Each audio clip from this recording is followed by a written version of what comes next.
అంటే అది కూడా ఏమైనా కొత్త కొత్త పుంతలు తొక్కుతుందా ఈ డ్రామాస్ గానీ ఎలివేషన్లు గానీ? అసలు ఇలాంటివి చూసి జనం నిజంగా ఓట్లేస్తే మొన్నే రావాలి కదా, 11 ఇచ్చాక కూడా ఇవి రిపీట్ అవుతున్నాయంటే అసలు ఇవి గ్రాఫ్ పెంచుతాయా? అంటే ఇక్కడ 2019 వరకు కొంత వర్కౌట్ అయిన మాట వాస్తవం మేడం. ప్రజలకి ఇది అప్పుడు కొత్త, సోషల్ మీడియా అంత పవర్ఫుల్ గా లేదు అప్పుడు.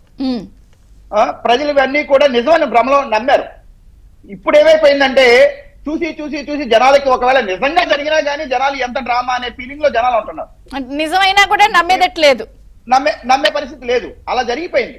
ఇంకోటి ఇందాక మీరు చెప్పారు ఇంట్రడక్షన్ లో పలు సందర్భాల్లో ఇప్పుడున్న టెక్నాలజీ ఏ టూల్స్ వీటన్నిటిలో వచ్చి ఇప్పుడున్న ఇన్ఫర్మేషన్ టెక్నాలజీ యుగంలో ఏ ఇన్సిడెంట్ జరిగినా ఆ ఇన్సిడెంట్ యొక్క పూర్వాపరాలు అటు యొక్క మనుషుల యొక్క చరిత్ర నిమిషాల్లో పీలికలు పాలికలుగా తీసుకొచ్చి అక్కడ తీసుకొచ్చి పెడుతున్నారు.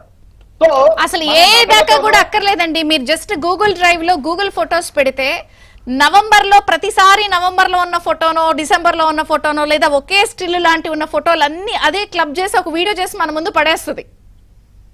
అదే పర్సన్ కి సంబంధించి డూప్లికేట్స్.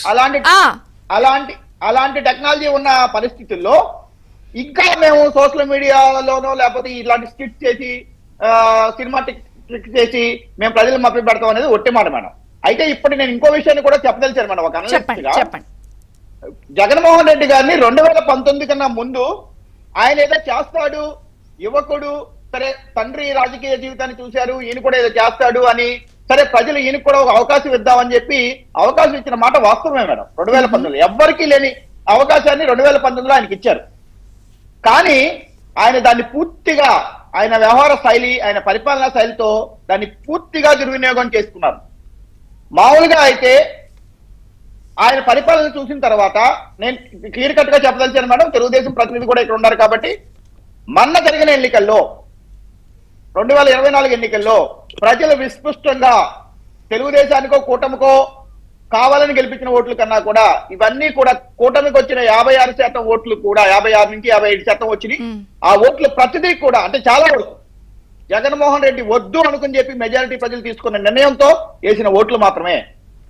అయితే ఇక్కడ ఇంకొక విషయం చెప్పదలిచాను. ఇంకా ప్రజల్లో కానీ సోషల్ మీడియాలో కానీ ఒక చర్చలు చూస్తున్నాం, మీడియాలో కూడా చూస్తున్నాం. ఆయనకి 40% ఓట్లు ఉంది. ఆఖరికి నిన్న మాజీ మంత్రి విడుదల రజనీ గారు కూడా 40% ఉన్న 40% ఓట్ షేర్ ఉన్న నాయకుడు అంటే ఓ ఎలివేషన్ ఓటలిచారు. నేను ఒక విషయం చెప్పదలిచాను మేడం. 40% ఓట్ షేర్ అనేది పెద్ద గొప్ప విషయం కాదు మేడం. రాజకీయాల్లో ఫిజిక్స్ లో యాక్షన్ కి రియాక్షన్ ఉన్నట్టే రాజకీయాల్లో ప్రతిదానికి వ్యతిరేకత ఉంటుంది.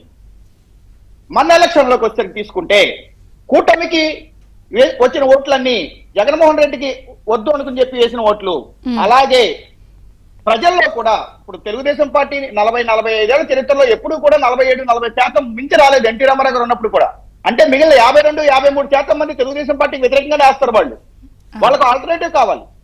ప్లస్ ఉన్న దగ్గర మైనస్ ఉంటుంది, పాజిటివ్ ఉన్న దగ్గర వ్యతిరేకత ఉంటుంది. ఆ తెలుగుదేశం పార్టీకో లేకపోతే కూటమి పార్టీలకో వేయటం ఇష్టం లేని వాళ్ళు కొంతమంది ఉంటారు సొసైటీలో. వాళ్ళు అప్పుడున్న పరిస్థితుల్లో జగన్ కేశారు. ఇందాక కాంగ్రెస్ ప్రతినిధి చెప్పారు, మేము పెంచుకుంటున్నాం, మేము కూడా ప్రజల్లోకి వెళ్తున్నాం, మా నాయకురాలు షర్మిల కూడా ప్రజల్లోకి వెళ్తుంది, మేము ఆ 40% ఓటు బ్యాంక్ లో మా షేర్ మాకుంది, మేము తీసుకుంటామని. నెక్స్ట్ ఎలక్షన్స్ లో నిజంగా కనుక అదే జరుగుతుంది. కానీ ఇంకా ఈ 40% ఓటు నిలబడుతుంది, మాకు 40% ఉంది కాబట్టి నిలబడుతుంది అంటే ప్రజలు క్లిస్టర్గా జగన్మోహన్ రెడ్డి గారి పరిపాలన చూశారు. మళ్ళీ ఆ పరిపాలన తెచ్చుకునే ఉద్దేశం అయితే నాకు తెలిసి ప్రజలకు ఉంటుందని నేను అనుకోను.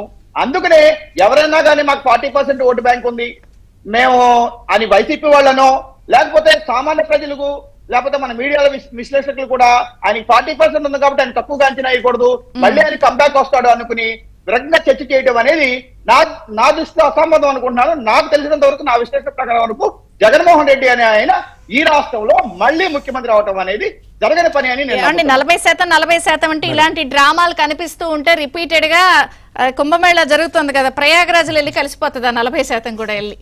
ఒక బ్రేక్ తీసుకుందాం.